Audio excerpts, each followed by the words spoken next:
I love East Texas. I'm from East Texas. I might not look like it, but I am. I'm from here. I'm from a town called Grant Saline. Grant Saline's a little bit of a white trash town. It is. If you've ever been there, I'm spot on. Okay? Like, it's the kind of white trash where your Sunday school teacher and your first kiss, usually the same person. My Aunt Linda.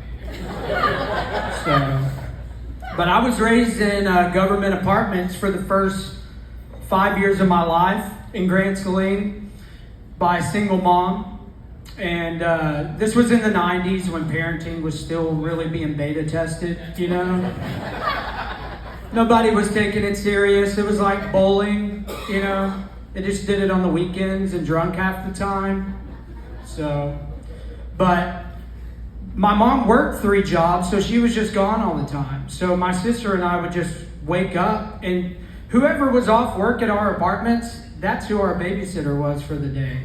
You know? So we would wake up and there'd be a guy smoking a cigarette on our couch just like, "You kids ever stripped copper before?" It is a miracle that we did not get molested more. You know? So you never know how that's going to land. You know? You gotta have a real good pedophile crowd for that joke to really land, you know? You guys all seem like good people, so I think there's maybe 1 or 2 in here. That's about it, so good on you guys. I'm still a little bit white trash. You know, I've kind of grown out of it some, but it lingers in me. Like the kind of white trash where when my wife and I have sex, her credit score goes down. She's sitting at a 750 right now. I'm masturbating a lot. But another white trash thing I do, and I still do this, and actually just did it the other day, is I get my hair cut at Walmart. Pretty insane thing to do.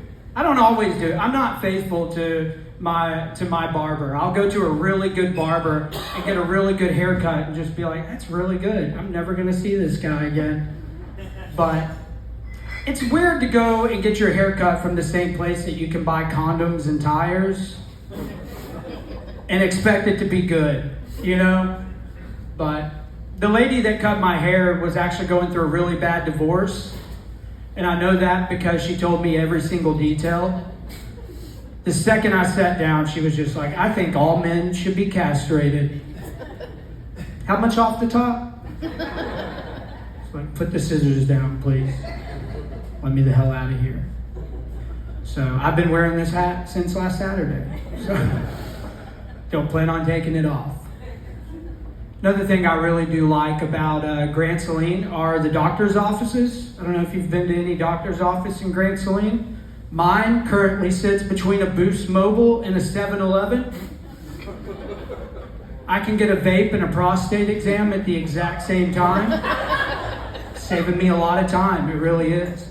Until 7-Eleven's like, "Quit showing us your asshole. Okay?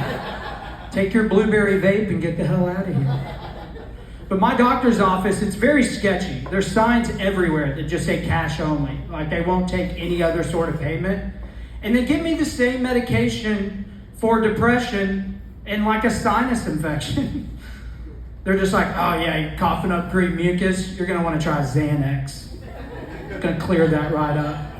So I really knew it was sketchy when he took some with me. He's like, "Half of these are mine." His prescription pad just said "snort it," you know. So good old Dr. Carl, great guy. But Grant Saline, it's a cool place. I do like being from there. There are some cool things about it. For one thing, it's a real small town of maybe 3,000 people, and half of the population is legally named Bubba. I don't know if you've ever seen a Bubba out in the wild, you know, but the second you see one, I'm about to call your number, okay? You ready? About to call your number. Anytime you see a Bubba in the wild, it's always like a Pokemon. You're just like, "Oh, And they're always wearing the same uniform, except for our Bubba gentleman here. This is one of the rare ones. But usually they're in overalls and Crocs, you know? Which is an outfit that screams, don't check my search history, you know? But I have Bubbas in my family. I've never had them tell me any kind of information worth knowing, you know? They've never been like, hey, Michael, come over here. Here's what you want to know about Roth IRA. I've had them send me a picture of a shit they took.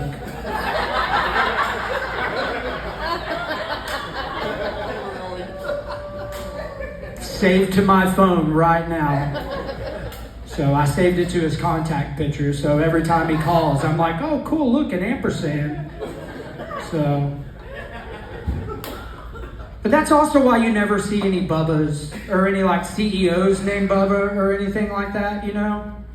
I feel like if you get on a plane and you immediately just hear, ladies and gentlemen, this is your Captain Bubba,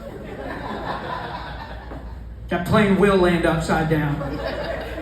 Leonard Skinner blaring the entire way down, just spiral. And then you just hear, ding, thank you for flying Spirit Airlines. So, I didn't date a lot in Grant Saline either. Like I said, 3,000 people, it does make dating a little bit impossible, you know? Because you're like, man, I went on this date with this girl, we got along so well, we have so much in common. DNA. That is what we had in common. Possibly a meemaw. I don't know. But I still fingered her anyways because I'm a Christian. And my parents raised me right. So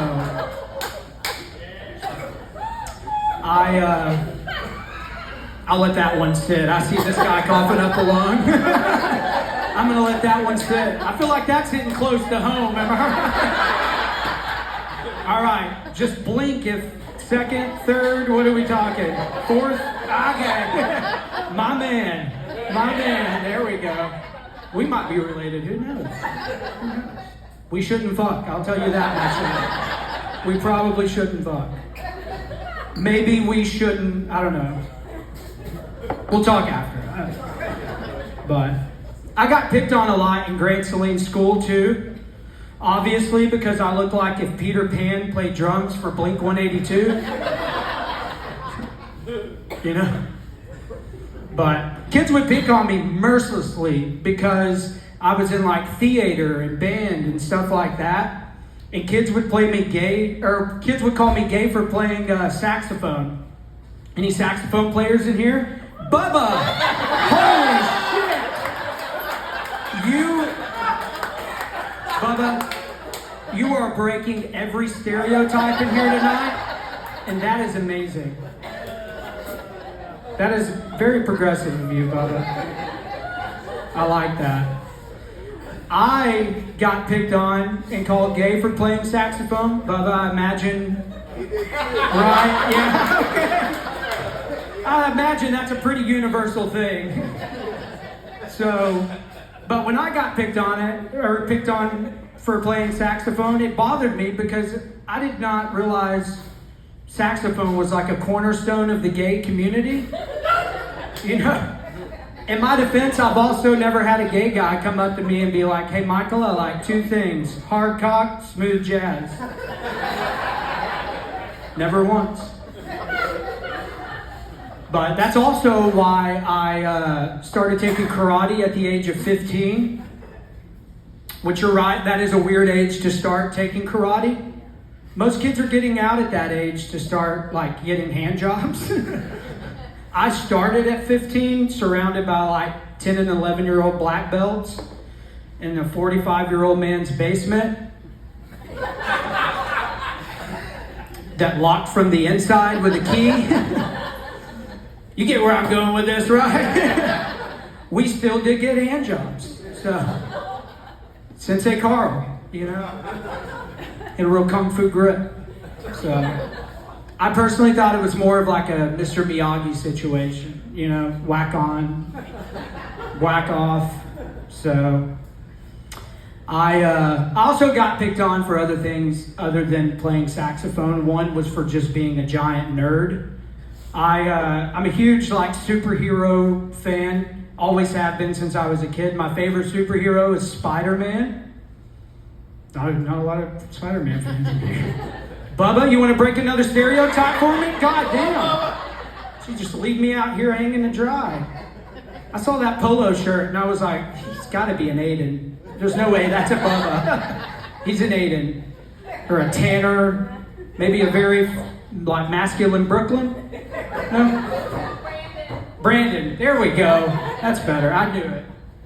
But I don't even know where I was going with that. Spider-Man. Yeah. Spider-Man's a great superhero. It's one of my favorites. But it is why I got picked on in school. I actually wore a Spider-Man costume underneath my clothes at an age that I will not tell you. But I will hint and tell you it is a double-digit age. I wore it to Baylor Hospital with my entire family there while we watched my grandfather die from a stroke. A lot of problems I'm having, guys. I'm like a therapy, I'm their demographic. But my family, nobody in my family noticed that I was wearing a Spider-Man costume. And I don't know if you guys are familiar with the Spider-Man costume, but it's got red gloves that connect to sleeves that go all the way around. And I wore a short sleeve crew cut t-shirt. The person that actually did notice was the nurse. She just walked in like, Mr. and Mrs. Morgan, we have the lab results. Is your 17-year-old son wearing a Spider-Man costume under his clothes? My mom just looked at me like, he plays a saxophone. I don't know if that does anything for me. His name's also, he also goes by Bubba from time to time. So, which is why when I graduated high school, I joined the United States Marine Corps. You guys can cheer for that. I'm a badass. No, hey.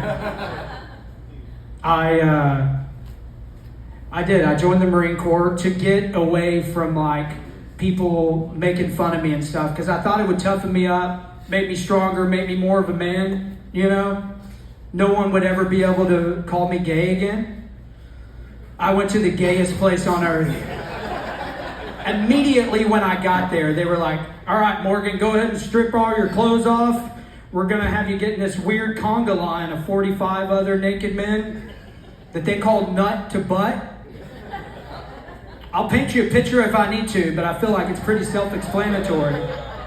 You're in a line like this, and if you're raised by a Christian family, your hand's right here.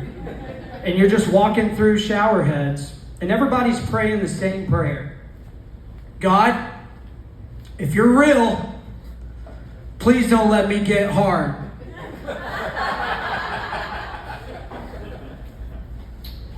I'm an atheist. Actually lost my faith in God that day. And actually when I got out of the Marine Corps, I went straight to jail. Almost immediately. When I got out of the Marines, I went to jail for possession of marijuana, which is just like a fucked up Monopoly game. I just went from Marines to jail almost immediately. And I feel like the Marines had prepared me for that, you know? Like I said, it had toughened me up, made me a man. And so as soon as I got to jail, I found the biggest and the baddest motherfucker I could find, and I blew him. Immediately. I was actually only in there for like a day and a half. I didn't even make it out of holding before I was like, whose dick do you gotta suck for some protection around here, okay? So, but I'll actually end with this. I'm married. Yeah, not a lot of cheers for that, you know. But my wife actually loves to go dancing. She's a big dancer. She can club dance, she can two-step, all of it. I'm not a dancer. I I was in musical theater, which I don't know if you guys don't know this, does not transfer to any kind of club type situation. You know, I can't really walk in there and be like, what's up, girl? Hey DJ, here's a 10 spot. Do you have the Cat soundtrack?